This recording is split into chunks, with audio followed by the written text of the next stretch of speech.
And the city itself is actually two cities. Bangkok, the modern, combines the virtues and vices of any of the chief cities of the world and is called the New Crossroads of the Orient. It is riding the crest of an unprecedented economic boom. A visiting World Bank mission surveyed Thailand's economy recently and was flabbergasted to learn that it's expanding at a rate of 10% a year, almost twice that of even the most prosperous Western countries. Plush air-conditioned hotels abound, and new shoebox-style office buildings dominate the skyline in a helter-skelter transformation of what was once a sedate oriental port.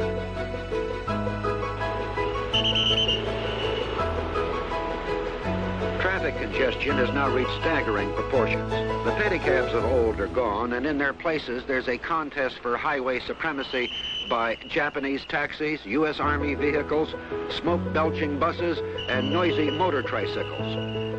The unceasing flood of tourists, plus the influx of American military and civilian personnel, account for much of the confusion. But much, too, is the inevitable consequence of progress. In the old days, a languid had settled over the city once darkened. Now, Bangkok swings at night. Thousands of colored neon signs proclaim the city's bars, bathhouses, massage parlors, and dozens of luxurious nightclubs, each with its pretty Thai hostesses. These spots are the favorite. You come fly back to me. I'm sorry about that. I'm sorry about that.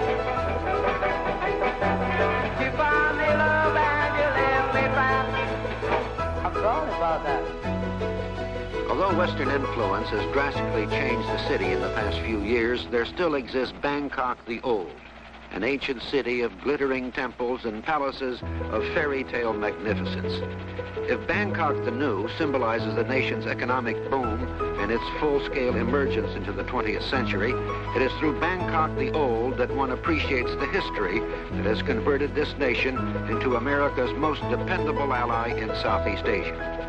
Thailand is unique among the countries of this area in that it has never been a European colony. Consequently, it has no anti-colonial complex handicapping its attitude toward the West because it's always been fiercely independent. If Thailand's traditional independence is one leg of its tripod of stability, a second leg is certainly the popularity of the king, a direct descendant of the Chakri dynasty, which has reigned since 1782. The present king, Bhumibol, who reigns with his beautiful queen Sirikit, is clearly a strong and unifying national symbol.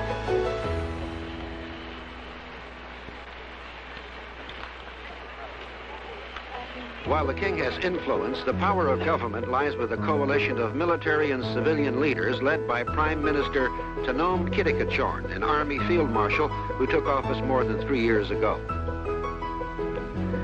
The 400 temples scattered around Bangkok act as a magnet for the city's ever-increasing tourist traffic, and they symbolize the third bastion of Thailand's stability, the national religion, Buddhism. Fully 95% of the population are Buddhists. Unlike the Buddhism of Vietnam with its overtones of strident political involvement, the Buddhism of Thailand is reflective and inner-directed.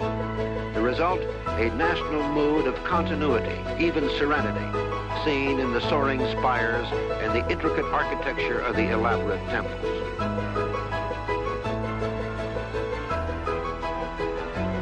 Bangkok was once called the Venice of the East because of the maze of klongs or canals which intersected the city and extended into the countryside. A big number now have been filled to make roads, but many of those remaining are jammed with boats of every size and description.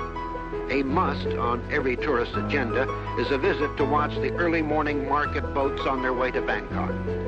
Unlike much of Asia, Thailand is not overcrowded and could probably support 2 or 3 times the present population of 32 million. Combine this with a favorable climate and the fact that nearly 85% of the farmers own their own land, and it is not surprising that Thailand is rich by Asian standards and richer still in potential. A varied array of silks, foods, and spices can be purchased at the picturesque floating markets.